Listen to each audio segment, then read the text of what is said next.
بسم اللہ الرحمن الرحیم۔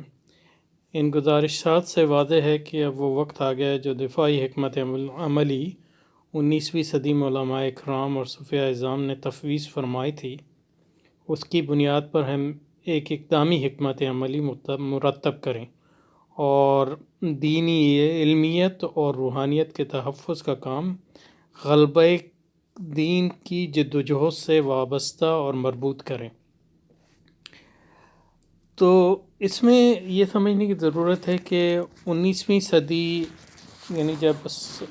استعمار جو ہے مسلمان ملکوں میں آیا،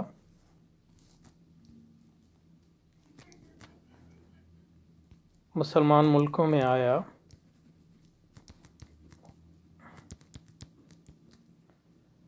18ویں اور 19ویں صدی میں، تو ہمارے ہاں ایک جذری تبدیلی آئی۔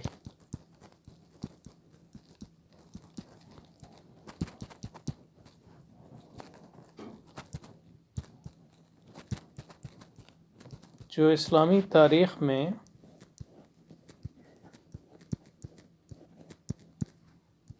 ایک بالکل نئی چیز تھی،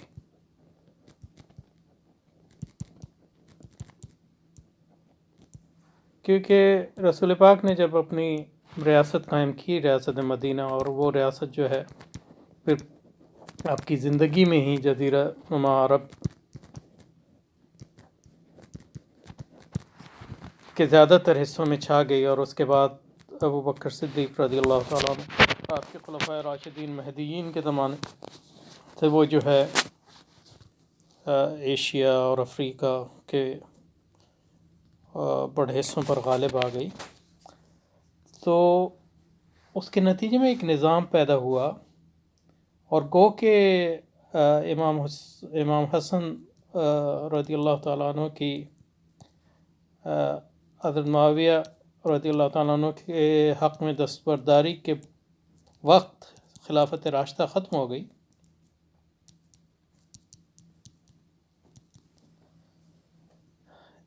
اسلامی نظام کبھی ختم نہیں ہوا، اسلامی نظام کبھی ختم نہیں ہوا۔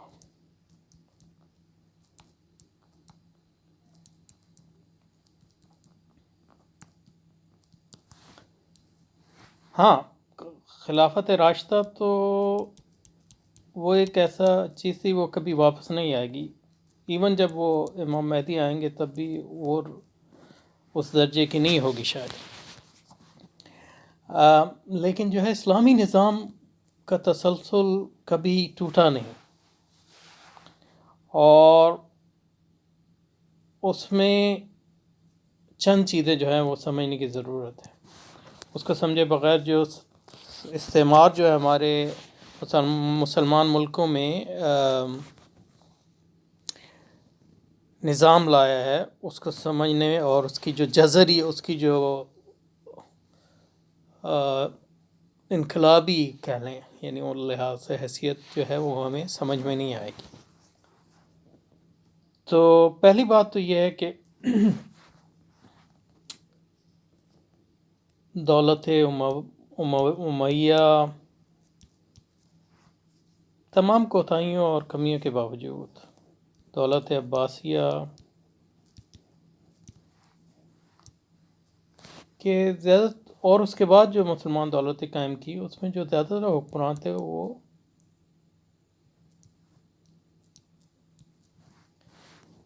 ان میں امامت کی شرائط تھیں زیادہ تر میں،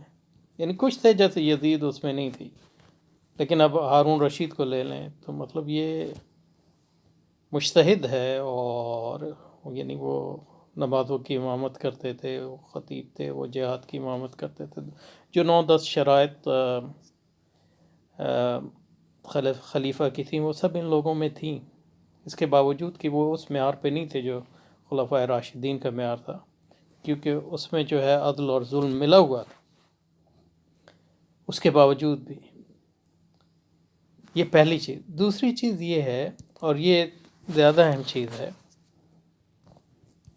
کہ جب سے رسول پاک نے اپنی مبارک ریاست قائم کی مدینہ میں،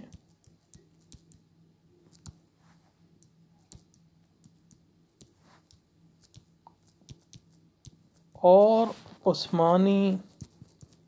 سلطنت کے زوال کے دور تک، یعنی زوال سے ذرا پہلے تھا، چند چیزیں جو ہیں وہ ایسی تھیں جو وہ ان میں تسلسل ہے۔ ایک تو یہ کہ اسلامی قانون موجود تھا، ہاں یہ کہ اس میں نفاذ میں جو ہے وہ ظلم بھی ہوتا تھا، یعنی مطلب یہ ہے کہ وہ نفاذ جو ہے اس کا وہ پورا شفاف نہیں تھا، لیکن اسلامی قانون کے علاوہ کسی بھی قانون کا تصور موجود نہیں تھا۔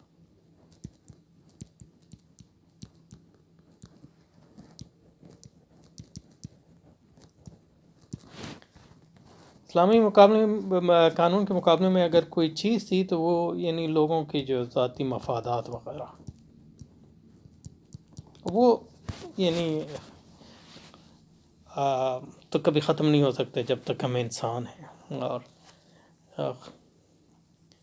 اور رسول پاک کے علاوہ جو ہے اور خلافت راشدہ میں کسی وہ ایک آئیڈیل ٹائپس ہیں، اس کے علاوہ جو ہر زمانے میں، لیکن یہ کہ اسلامی قانون کے علاوہ کسی قانون کا کوئی تصور ہی نہیں تھا، ایک بات۔ دوسری بات یہ ہے کہ اسلامی نظام تعلیم دینی اور دنیوی بہت ایک ہی نظام تعلیم تھا، اس کے علاوہ کسی اور نظام تعلیم کا تصور نہیں تھا۔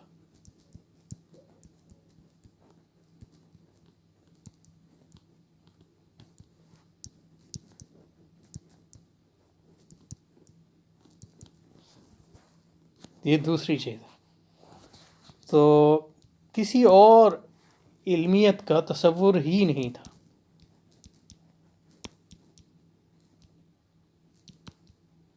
یعنی یونانی اثرات اگر آئے تو وہ اثرات کی حد تک تھے، اور وہ اثرات بھی اسی حد تک آتے ہیں کہ مسلمانوں کے اندر جو ہے لوگ اس کو اسلامی آنے کی کوشش کرتے ہیں وغیرہ، لیکن ایک اسلامی علمیت کے علاوہ ایک علیحدہ علمیت کوئی نہیں تھی، اور اسلامی روحانیت کے علاوہ بھی کوئی اور روحانیت عمومی طور پر بالکل نہیں تھی، اس کو تصور ہی نہیں تھا۔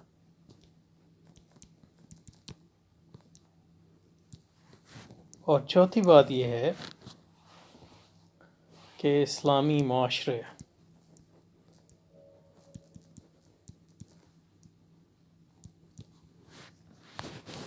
یعنی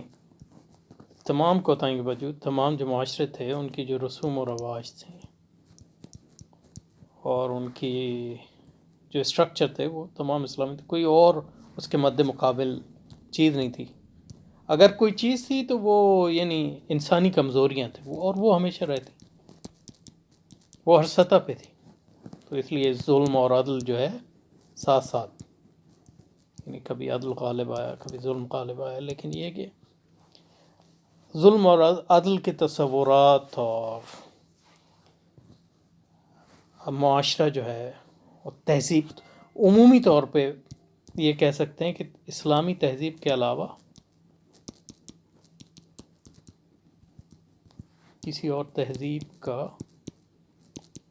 تصور ہی نہیں تھا، اور اسلامی تہذیب کے علاوہ ہر تہذیب کو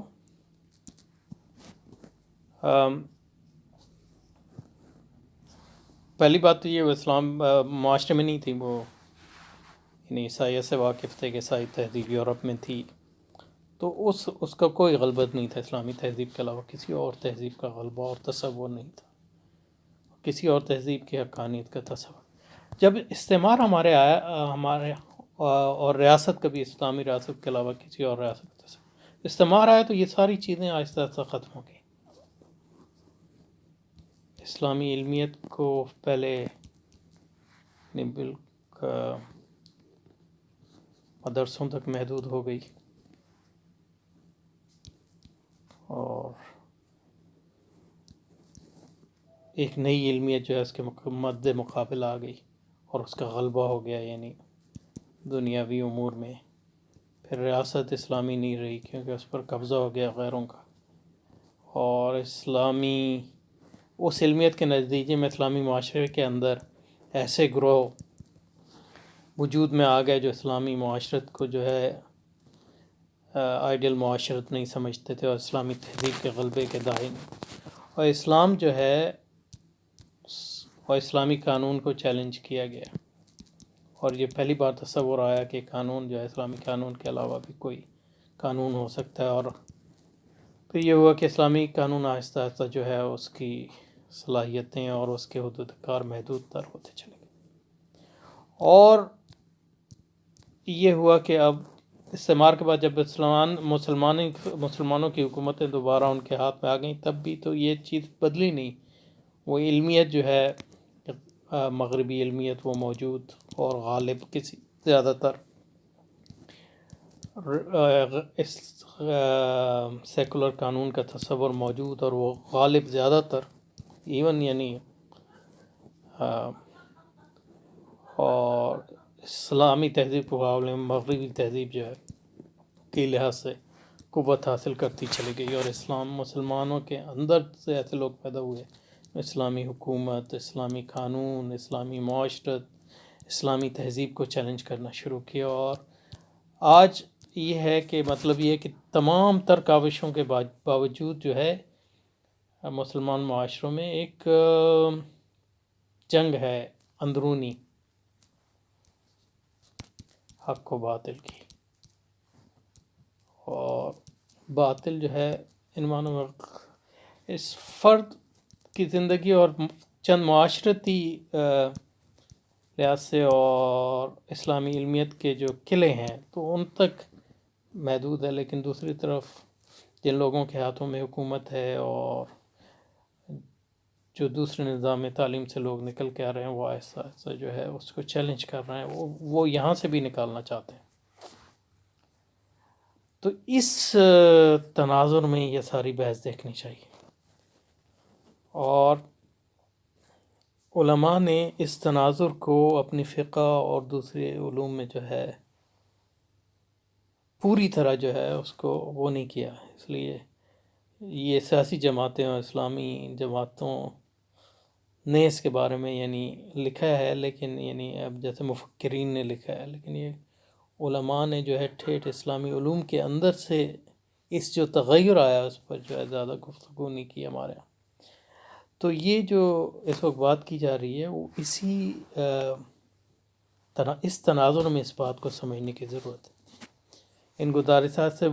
سے واضح ہو گیا ہے کہ اب وقت آ گیا ہے کہ جو دفاعی حکمت عملی، تو دفاعی حکمت عملی یہ تھی کہ تہذیب ہماری ہاتھ سے چلے گی، ریاست ہاتھ سے چلے گی، تو اب ہم اس کو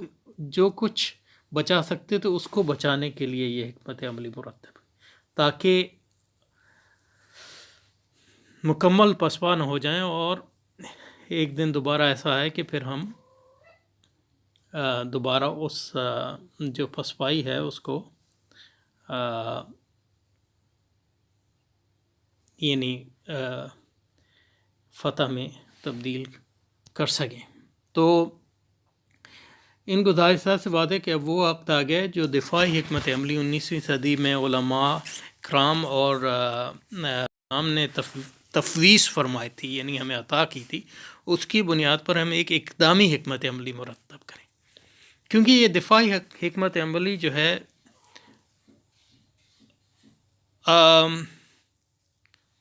بطور خود جو ہے ایک دفاعی حکمت عملی کے لیے بھی اقدامی حکمت عملی ضروری ہے، کیونکہ اگر اقدامی حکمت عملی نہ ہو اور صرف دفاعی حکمت عملی ہو تو وہ پھر جو ہے پسپائی ہی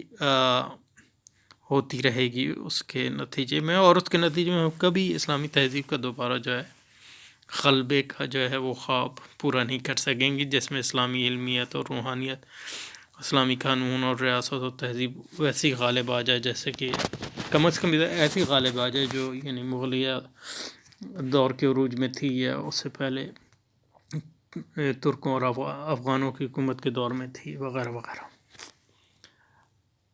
تو جو دفاعی حکمت عملی 19ویں صدی میں علماء اکرام اور صوفیہ اعظام نے تفویض فرمائی تھی، عطا فرمائی تھی، اس کی بنیاد پر ہم ایک اقدامی حکمت عملی مرتب کریں اور دینی علمیت اور روحانیت کے تحفظ کا کام غلبہ دین کی جدوجہد سے وابستہ اور مربوط کریں. یعنی مطلب یہ ہے کہ جو سیاسی کام ہے، جو جہاد کا کام ہے، جو ریاست کا کام ہے، وہ اس میں علمیت، اسلامی علمیت اس کی اندر سرائی نہیں ہوئی. یعنی مطلب اس کے علماء جو ہیں اس کو، یعنی ان لوگوں نے اسے مرتب کیا، وہ لوگ رہ گئے ہیں جن کے اسلام پر عمل کرتے ہیں لیکن اسلام کے بارے میں ایسا گہرا ذوق نہیں ہے. تو ہمارے یہاں ایسے علماء بہت کم پیدا ہوئے ہیں جنہوں نے دین، یعنی فقہ دینی میں جو ہے روایتی علوم کی بنیاد پر جو ہے، اور وہ مطلب یہ ہے کہ اس کو مرتب کیا. اور وہ جو علماء سیاست میں آئے، انہوں نے مطلب یہ ہے کہ جو گفتگو کی وہ جدید ایڈیم میں ہی کی، وہ فقہ کی زبان میں نہیں کی، اور اس فقہ کی بنیاد پہ جو ہے اجتہاد نہیں کیا کہ جو اجتہاد جو ہے ہماری اس جذری تبدیلی جس کی طرح میں نے اشارہ کیا اس پر مطابق ہے. یعنی کہیں کہیں ملتے ہیں ہمیں علماء، یعنی عرب دنیا میں کہیں، یعنی لوگ ہیں ایسے، لیکن یہ کہ بہت کم. ان گزارشات سے واضح ہے کہ اب وقت آ گیا ہے کہ جو دفاعی حکمت عملی 19ویں صدی میں علماء اکرام اور صوفیہ اعظام نے عطا کی تھی، اس کی بنیاد پر ہم ایک اقدامی حکمت عملی مرتب کریں اور دینی علمیت اور روحانیت کے تحفظ کا کام غلبہ دین کی جدوجہد سے وابستہ اور مربوط کریں. مطلب یہ کہ مطلب بڑے بڑے فقیہ اور بڑے بڑے صوفیہ جو ہیں وہ ہماری سیاست اور ہماری غلبہ دین کی تحریک کے فکری اور عملی رہنما بن جائیں، اور ہمارا ہر کارکن دین کا طالب علم بھی ہو اور تصوف اور روحانیت کا جو ہے وہ مرید بھی ہو. تو یہ اس میں ہے. اور اسلام کی یہ جو عمومی اسلام کی جو کلی حیثیت ہے، یہ مطلب یہ اس پہ اجماع امت ہے. یعنی یہ کوئی صرف موجودہ دور کے سیاسی اسلام کی دین نہیں ہے کہ اسلام ایک کلی چیز ہے. اللہ سبحانہ و تعالیٰ کے ارشاد ہے، هو الذی ارسل رسولہ بالہدیٰ، وہی اللہ ہے جس نے اپنے رسول کو بھیجا ہدایت کے ساتھ، وہ دین حق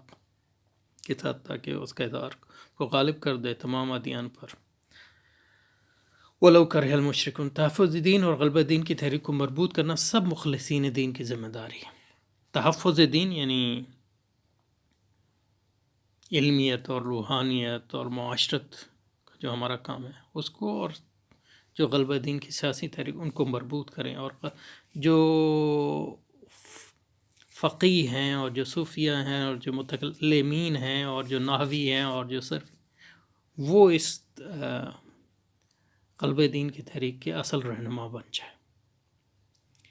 اور غلبہ دین کی تحریک کو مربوط کرنا سب مخلصین کی ذمہ داری ہے،